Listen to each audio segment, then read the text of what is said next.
আমরা আজকে বৃক্ষরোপণের জন্য নারিকেল গাছ আমাদের এই অঞ্চলে সবচেয়ে বেশি জনপ্রিয় নারিকেল গাছ। আমরা নারিকেল গাছ এর এই চারা আপনাদেরকে দিতেছি।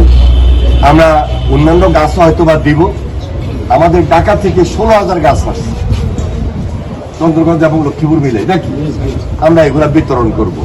আরেকদিকে সার এবং বীজ, উন্নত মানের বীজ, এটা আমরা বিতরণ করব।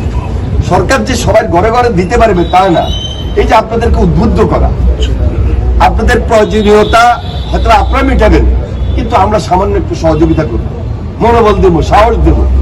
এর কারণে আমরা এলাকার মানুষ, দেশের মানুষ, দেশ আমরা প্রকৃতভাবে আত্মনির্ভরশীল, যেটা শহীদ রাষ্ট্রপতি জিয়া রহমান স্বনির্ভর আন্দোলন করেছিলেন। এখানে অনেকে আছে, অনেকে জানেন যে উনি খাল খনন কর্মসূচির মাধ্যমে এই স্বনির্ভর আন্দোলনের জন্য যে একটা কর্মসূচি নিয়ে একটা বিপ্লব তৈরি করেছিলেন। আজকে নতুন ভাবে তারেক রহমানের নেতৃত্বে আমরা সে আন্দোলন গড়ে তুলব এবং সেই কর্মসূচি নিয়ে আমরা মাঠে নেমেছি।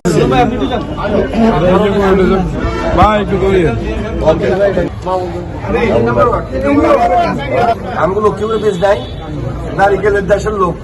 ধন্যবাদ, ধন্যবাদ। আমার করে টাকা লক্ষ্মীপুরে বাড়ি।